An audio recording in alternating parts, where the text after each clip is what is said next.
Hello students, good morning. I hope आप सब अपने घर पर ही होंगे और स्वस्थ होंगे। Stay home, stay safe. तो आइए हम आज का टॉपिक शुरू करते हैं। आज का हमारा टॉपिक है भाषा का अर्थ, प्रकृति एवं उसका रूप। Language, meaning, nature and form. सबसे पहले देखिए, जानते हैं हम भाषा क्या है। What is language? भाषा शब्द संस्कृत की भाष धातु से बना है, जिसका अर्थ है बोलना। अपने मन के विचारों, भावों को दूसरों के सामने रखना तथा दूसरों के विचार ग्रहण करने के साधन को भाषा कहते हैं। देखिए, सिंपल से शब्दों में हम इसका अर्थ लें तो हम भाषा को कैसे डिफाइन करेंगे कि भाषा क्या है। कि अपने विचारों को दूसरों के सामने रखना और दूसरों के विचार स्वयं ग्रहण करना, यही भाषा कहलाती है। भाषा विचारों के आदान प्रदान का वह साधन है जो संसार का प्रत्येक प्राणी अपने प्रयोग में लाता है। संसार के सभी प्राणी विचार विनिमय के लिए किसी न किसी भाषा का प्रयोग अवश्य करते हैं। भाषा के दो पक्ष माने गए हैं, अभिव्यक्ति और ग्रहण। मुख्य पक्ष अभिव्यक्ति है, इसलिए इसे भाषा कहा जाता है। भाषा विचारों की अभिव्यक्ति का सरल साधन है। यदि कोई भी प्राणी अपने मन के भावों को प्रकट करना चाहता है तो उसके लिए उसको भाषा की ज़रूरत अवश्य पड़ती है। जब मनुष्य विकसित अवस्था में नहीं था तब भी वह बात को अपने प्रकट करता था। जैसे कोई छोटा बच्चा होता है, वह भूख को कैसे एक्सप्रेस करेगा? अपने संकेतों द्वारा वह अपनी माता को समझाता है कि उसे भूख लगी है। इस प्रकार हम कह सकते हैं कि भाषा क्या है? मन के भावों और विचारों को अभिव्यक्त करने का, ग्रहण करने का साधन ही भाषा है। इसके संदर्भ में दो विद्वानों ने अपनी परिभाषाएं दी हैं जो इस प्रकार हैं। पहली परिभाषा देखिए, बेंद्रिया के अनुसार भाषा एक तरह का चिन्ह है। चिन्ह का आशय उन प्रतीकों अथवा संकेतों से है जिनके द्वारा मानव अपने विचार दूसरों पर प्रकट करता है। दूसरी देखिए, स्वीट महोदय के अनुसार, स्वीट महोदय जी कह रहे हैं कि ध्वन्यात्मक शब्दों द्वारा विचारों को प्रकट करना ही भाषा है। ये ध्वन्यात्मक शब्द क्या हैं? मनुष्य एक सामाजिक प्राणी है, जैसा कि आप सब जानते हैं, और उसने अपने लिए एक भाषा को विकसित कर लिया है और उसमें ध्वन्यात्मक चिन्हों का प्रयोग उसमें कर लिया है कि भाई यह भाषा मान्य होगी। इसमें जो ध्वन्यात्मक चिन्हों का प्रयोग होगा तो भाषा मान्य होगी, वरना उस भाषा का कोई महत्व नहीं है। आगे देखिए, ये क्या है? भाषा के प्रकार। भाषा के प्रकार, भाषा दो प्रकार की होती है, मौखिक और लिखित। भाषा को मौखिक भाषा के लिए समय और दूरी की सीमा होती है, और जबकि लिखित भाषा इन बंधनों से मुक्त होती है। हमारे समाज में एक तीसरी भाषा का भी प्रयोग किया जाता है जो संकेतों की भाषा कही जाती है, लेकिन मुख्य रूप से दो ही प्रकार इसके माने गए हैं, मौखिक भाषा और लिखित भाषा। मौखिक भाषा को हम कैसे समझेंगे? जैसे देखिए, हम आपस में बातचीत करते हैं, भाषण व टेलीफोन पर बात करते समय हम मौखिक भाषा का ही प्रयोग करते हैं। और जैसे हम आपस में अभी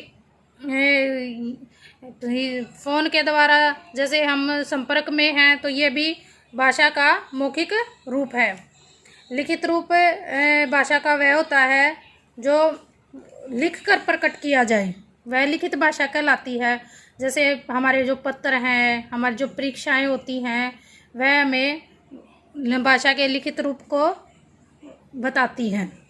शताब्दियों पूर्व अशोक ने भी कुछ ऐसे संदेश दिए थे जो आज भी हमें पढ़ने को प्राप्त होते हैं। तो इस प्रकार हम भाषा के लिखित रूप को भी देख सकते हैं। आगे देखिए, भाषा की जो प्रकृति है वह कैसी होती है। Nature of language. सबसे पहले फर्स्ट पॉइंट देखिए, भाषा अभिव्यक्ति का साधन है।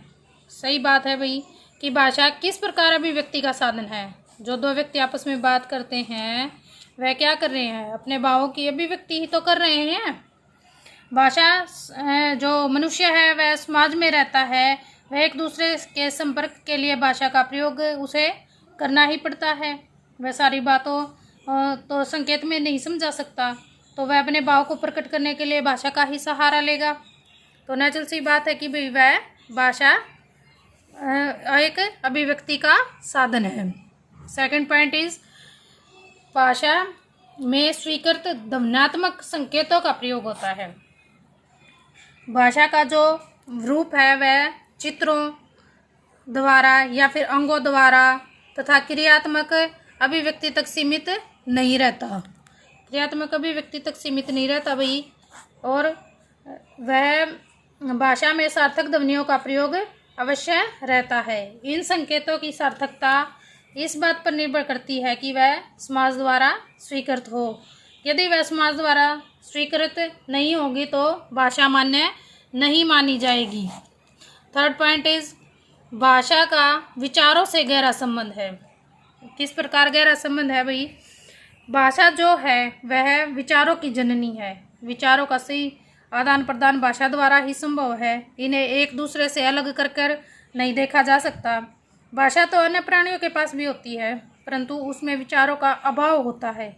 मनुष्य की जो भाषा है उसमें एक विशेषता है कि वह विचार युक्त होती है।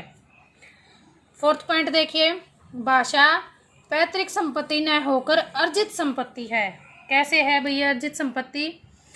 भाषा जो है वह वंशानुक्रम की देन नहीं है, हेरिडिटी की देन नहीं है भाई, बल्कि बच्चा उसे स्वयं सीखने का प्रयत्न अपने वातावरण से करता रहता है।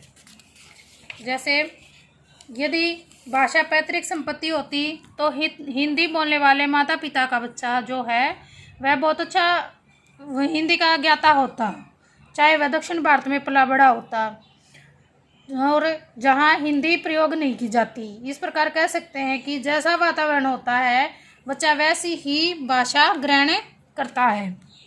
नेक्स्ट पॉइंट देखिए, फिफ्थ पॉइंट, भाषा का अर्जन अनुकरण द्वारा होता है। अनुकरण का अर्थ क्या होता है भाई? किसी चीज़ की नकल करना। ठीक है, भाषा जो है वह अनुकरण द्वारा सीखी जाती है। कहते हैं कि जो परिवार होता है वह बच्चे की प्रथम पाठशाला होता है और जो उसकी जो माता, बच्चे की जो माता होती है वह उसकी पहली शिक्षक होती है। परिवार में वह जो भी कुछ देखता है सुनता है उसे ग्रहण कर लेता है। उसका एक उदाहरण द्वारा समझा जा सकता है। देखिए, एक बार एक रामू नाम का लड़का बचपन में ही जंगल में खो गया था और वह भेड़ियों की माद में मिला था बाद में। तो वह भेड़ियों की तरह गुर्राना सीख गया था। उसको मनुष्यों की तरह बात करना नहीं आता था और वह बाद में मतलब इस समाज में लाया गया तो उसे सिर्फ भेड़ियों की ही भाषा आती थी। तो इससे ये निष्कर्ष निकल कर सामने आता है कि भाषा का जो अर्जन है वह अनुकरण द्वारा ही होता है कि भेड़िए जैसे बात करते, भेड़िए जैसे गुर्राते थे वह वैसे ही गुर्राना सीख गया। Next point is six point, जो भाषा जो है भाषा गतिशील और परिवर्तनशील है। कैसे है भाई? भाषा जो आज हम भाषा का प्रयोग करते हैं यह भाषा हमें इसी रूप में तो प्राप्त नहीं हुई थी, क्योंकि धीरे धीरे ही इसका विकसित रूप हमें मिला है। पहले जो है भाषा वैदिक संस्कृत में थी। वैदिक संस्कृत से चलकर आगे पाली, प्राकृत, अपभ्रंश और हिंदी, और आज के समय में हम जो भाषा का रूप प्रयोग करते हैं वह खड़ी बोली है। ठीक है भाई, कि भाई हमें ऐसे ही तो प्राप्त नहीं हुई ना भाषा, उसका जो रूप है वह धीरे धीरे हमें प्राप्त हुआ है। जब से भाषा का जो उद्गम हुआ है वह बहती हुई नदी की तरह है, उसमें प्रभावशीलता में कोई अंतर नहीं आया है।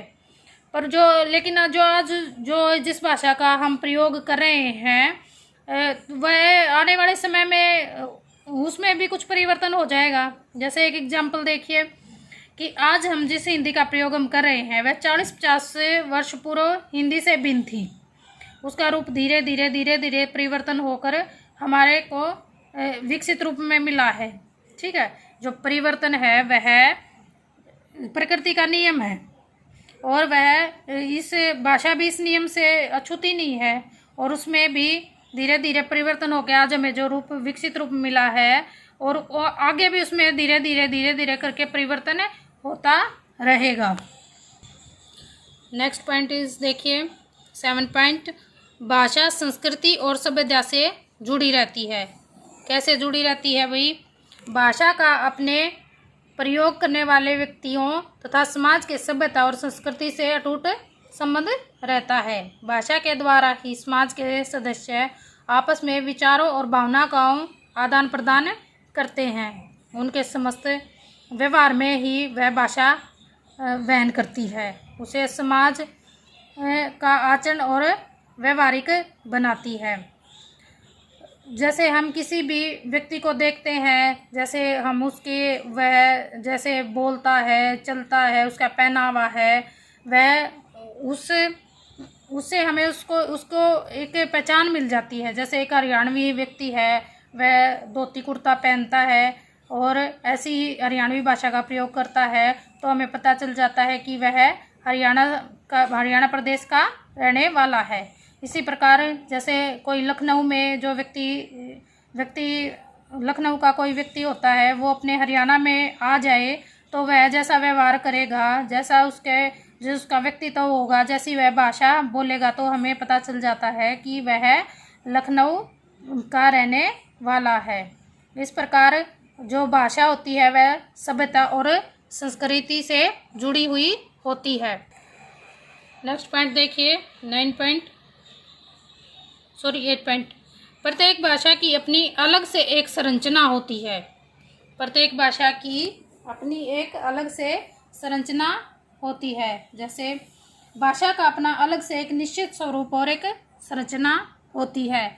उसमें निहित ध्वनियों, वाक्य रचनाओं, संबंधित अर्थों से स्पष्ट रूप में जो लगता है कि जैसे 2 भाषाएं हैं, जैसे हिंदी ले लीजिए और एक अंग्रेजी ले लीजिए, उनको बोलने में, उनको लिखने में और उनकी जो लिपि है वह भी अलग अलग है।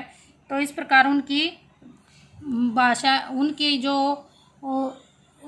भाषा की जो संरचना कहेंगे वह अलग अलग होती है।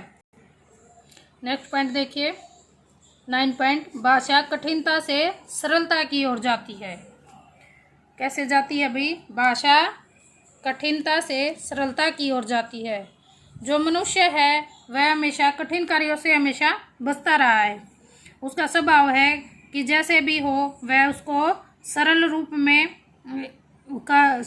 में बदल कर वह अपने पथ पर आगे बढ़े। कम से कम प्रयास से ही वह अपना काम चलाना चाहता है। उसके स्वभाव के अनुसार वह भाषा में भी परिवर्तन करता रहता है। जैसे प्राचीन समय में संस्कृत का प्रयोग होता था, लेकिन उसको सब व्यक्ति प्रयोग में नहीं ला पाते थे। कुछ ही व्यक्ति उसको प्रयोग में लाते थे, लेकिन धीरे धीरे वह एक सरलता की ओर बढ़ती गई और आज सब हिंदी के रूप में उसको ग्रहण कर रहे हैं। इस प्रकार भाषा कठिनता से सरलता की ओर प्रवाह करती है। नेक्स्ट पॉइंट देखिए, भाषा का संबंध परंपरा से होता है। कैसे होता है भाई? परंपरा से भाषा परंपरागत होती है, वह सदियों से पीढ़ी दर पीढ़ी चली आ रही है। हम इसका अर्जन करते हैं, ना कि ये हमारी पैतृक संपत्ति है। हमारी वर्तमान पीढ़ी इसके रूप में थोड़ा बहुत परिवर्तन भी लाती है, तो इसमें थोड़ा बहुत परिवर्तन करने का माध्यम तो हम बन सकते हैं, लेकिन इसमें पूर्णतः परिवर्तन नहीं कर सकते। ये बिल्कुल नई भाषा का सृजन करने का कार्य एक साथ नहीं होता। इस तरह भाषा का संबंध परंपरा से होता है, वह समाज की देन है। व्यक्ति तो परंपरा से चली आ रही भाषा का अनुकरण द्वारा ग्रहण करता है। जो कुछ भी थोड़ा बहुत परिवर्तन भाषा के स्वरूप में लाया जाता है वह समाज के द्वारा ही लाया जाता है और परंपरा द्वारा आगे की पीढ़ियों को सौंपा जाता है।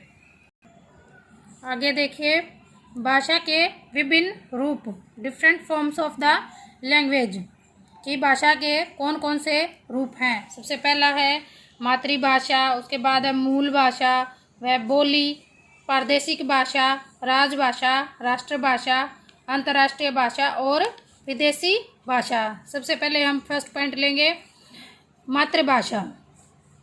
मातृभाषा माता बच्चे के साथ जिस भाषा में बातचीत करती है और बालक अपनी माता तथा परिवार के अन्य व्यक्तियों का अनुकरण कर जिस भाषा को सीखता है उसे हम प्राय मातृभाषा कहते हैं। मदर टंग इसको बोलेंगे, परंतु मातृभाषा का यह तो एक संकुचित अर्थ है। इस अर्थ में ले तो अगर पंजाबी भाषी परिवार उत्तर प्रदेश में रह रहा हो और माँ बाप के पंजाबी में वार्तालाप करने के कारण बालक शुरू से ही पंजाबी सीख जाता है, तो इसका अर्थ नहीं हो जाता कि बालक की मातृभाषा पंजाबी है। यह उसी अवस्था में संभव है जबकि वह परिवार बहुत ही अस्थायी रूप से उत्तर प्रदेश में रह रहा हो और उसे पुनः पंजाब या किसी अन्य प्रांत में जाना हो। वास्तविक स्थिति में तो बालक उस भाषा का भी सहज रूप से अनुकरण करेगा जो उसके संपर्क में आने वाले व्यक्तियों द्वारा बोली जाती है। इस तरह से किसी भी क्षेत्र, प्रांत, प्रदेश में बोले जाने वाली भाषा जिसे बालक अपने परिवार के बाहर से सामाजिक वातावरण में से अनुकरण द्वारा ग्रहण करेगा, मातृभाषा की पदवी को सुशोभित करेगी। अगला रूप देखिए, मूल भाषा, ओरिजिनल और रूट लैंग्वेज। संसार की सभी भाषाएं किसी न किसी भाषा परिवार का अंग होती हैं। ये जो भाषाएं हैं वह किसी न किसी परिवार से अवश्य जुड़ी हुई होती हैं। जो भाषा किसी भी भाषा परिवार की जन्मदायिनी या उत्पत्ति का स्रोत मानी जाती हैं उसे उस परिवार की सभी भाषाओं की मूल भाषा कहा जाता है। उदाहरण के लिए उत्तर भारत में प्रचलित सभी आर्य भाषाओं की मूल भाषा वैदिक संस्कृत मानी जाती है, जबकि जो अंग्रेजी है, फ्रेंच है, जर्मन है, स्पेनिश है तथा यूरोपीय भाषाओं की मूल भाषाएं ग्रीक और लैटिन मानी जा। थर्ड रूप देखिए इसका, मूल भाषा नहीं, बोली, डायलेक्ट। इसको क्या बोलते हैं? डायलेक्ट। बोली का जो प्रयोग है वह सीमित क्षेत्र में आता है। बोली का अपना कोई व्याकरण नहीं होता, जबकि कभी बोली में साहित्य की रचना होती है तो वह उस काव्य विशेष की ही भाषा कहलाती है। जैसे भारत में ही सैकड़ों बोलियां बोली जाने लगी। जैसे लोकगीत, किस्से, कहानियों के माध्यम से ये बोलियां समृद्ध होती चली गई। कुछ बोलियों में तो साहित्य का विसर्जन होने लगा। तुलसीदास जी ने अवधि में रामचरितमानस की रचना की, जो कि एक बोली है। तो सूर्य की वाणी में ब्रज भाषा के माध्यम से संस्कार को चमत्कृत कर गई। मैथिली में भी, भोजपुरी में भी, यहाँ तक कि हरियाणवी भाषा में काफ़ी समृद्ध साहित्य बोलियों में रचा गया है। परंतु यह जो बोलियां हैं वह किसी न किसी भाषा के अंतर्गत आती हैं। जैसे एक एग्जाम्पल से समझिए कि एक भाषा क्षेत्र के अंतर्गत इस प्रकार अलग अलग बोलियां हो सकती हैं। जैसे खड़ी बोली है, ब्रज, अवधी, मैथिली, भोजपुरी, बुंदेली आदि को हिंदी भाषा की बोलियों के नाम से जाना जा सकता है। अधिक विकसित होने पर कोई भी बोली स्वतंत्र रूप से भाषा दर्जा भी ग्रहण कर लेती है। पंजाबी के साथ भी यही हुआ, जो एक बोली से भाषा का दर्जा प्राप्त कर चुकी है। ये प्रादेशिक भाषा, रीजनल लैंग्वेज। प्रादेशिक भाषा किसी प्रदेश विशेष में प्रयुक्त होने वाली भाषा को प्रादेशिक भाषा का दर्जा दिया जाता है। जैसे कश्मीर में कौन सी भाषा बोली जाएगी भाई? कश्मीरी बोली जाएगी। हरियाणा में हरियाणवी, पंजाब में पंजाबी। तो इस प्रकार उत्तर भारत के एक बड़े क्षेत्र में जैसे प्रयुक्त होने वाली हिंदी भाषा को इस बड़े भाग में क्षेत्र में, जिसमें उत्तर प्रदेश, राजस्थान, बिहार, मध्य प्रदेश, हरियाणा, हिमाचल प्रदेश, केंद्र शासित प्रदेश, दिल्ली, चंडीगढ़ आदि शामिल हैं, तो उन्हें प्रादेशिक भाषा ही कहा जाएगा। इसके अंतर्गत जैसे आंध्र प्रदेश की प्रादेशिक भाषा यद्यपि तेलुगु है, परंतु इसके अंतर्गत रहने वाले बहुत से लोगों की मातृभाषा उर्दू है। नेक्स्ट देखिए राजभाषा। राजभाषा स्टेट ऑफिशियल लैंग्वेज। किसी प्रांत में सरकारी कामकाज को चलाने के लिए वैधानिक रूप से जिस भाषा का प्रयोग किया जाता है उसे उस प्रांत की विशेष की राजभाषा कहा जाता है। हमारे देश में विभिन्न प्रांतों में इस प्रकार से अलग अलग भाषाओं को राजभाषा का दर्जा प्राप्त है। आंध्र प्रदेश की राजभाषा तेलुगु है, तमिलनाडु की राजभाषा तमिल, कर्नाटक की कन्नड़, उड़ीसा की उड़िया तथा बंगाल की बंगाली है। यह सब इस वजह से हुआ है कि हमारी राष्ट्र एक बहुभाषी राष्ट्र है। संसार के सभी देशों में ऐसा नहीं है। वहाँ प्राय मातृभाषा, प्रादेशिक भाषा, राजभाषा तथा राष्ट्रभाषा में कोई अंतर नहीं होता, परंतु हमारे यहाँ इस प्रकार का व्यापक अंतर विद्यमान है। नेक्स्ट देखिए अंतर्राष्ट्रीय भाषा इंटरनेशनल लैंग्वेज। जब किसी देश विदेश की राष्ट्रभाषा इतनी लोकप्रिय और बहुप्रचलित हो जाए कि विश्व के सभी राष्ट्र उसको अपने विचारों और भावों के लिए प्रयोग करने लगे तो उसे एक अंतर्राष्ट्रीय भाषा का गौरव प्राप्त हो जाता है। जैसे अंग्रेजी भाषा है, वह आज संपूर्ण विश्व की अंतर्राष्ट्रीय भाषा कही जाती है। विश्व के अधिकांश देशों की यह राष्ट्रीय और मातृभाषा भी है तथा विश्व के अधिकांश देशों के निवासी द्वारा अच्छी तरह बोला, लिखा, पढ़ा और समझा जाता है। तो इंटरनेशनल भाषा का गौरव किसके पास है? वही अंग्रेजी के पास है। नेक्स्ट देखिए विदेशी भाषा। यह भी तो विदेशी भाषा है, जो वह भी तो एक भाषा का रूप है। जैसे किसी देश में पढ़ी और समझी जाने वाली किसी दूसरे देश की भाषा जो उस देश की मूल भाषा, सांस्कृतिक भाषा, मातृभाषा या राष्ट्रभाषा नहीं होती, उस देश के लिए विदेशी भाषा कहलाती है। इस रूप में हमारे लिए जर्मन, फ्रेंच, चीनी, रूसी, जापानी आदि सभी जो भाषाएं हैं वह विदेशी हैं। वैसे तो अंग्रेजी भी हमारे देश में विदेशी भाषा ही है, परंतु हमारे ऊपर इसको लाद दिया गया है।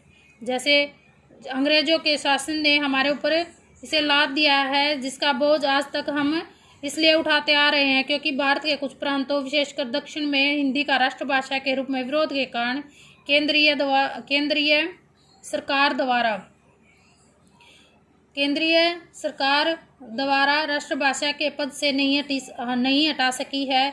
इस रूप में फारसी भाषा भी विदेशी ही है क्योंकि इसका संबंध हमारे देश के किसी मूल भाषा, सांस्कृतिक भाषा अथवा मातृभाषा से नहीं है तथा यह विदेशी आक्रमणकारियों द्वारा विदेश से निर्यात की गई भाषा ही कही जाएगी।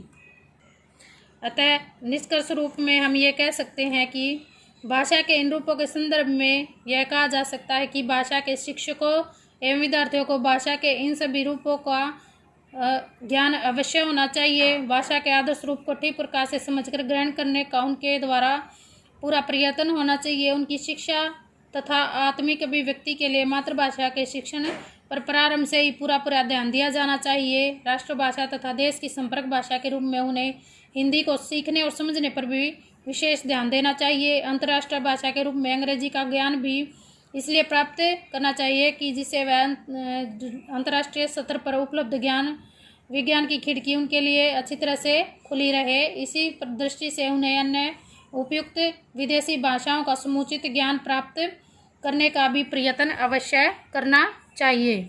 Thank you students. आज का हमारा टॉपिक कंप्लीट हो गया है। आई होप इसे आप एक बार ज़रूर पढ़ेंगे।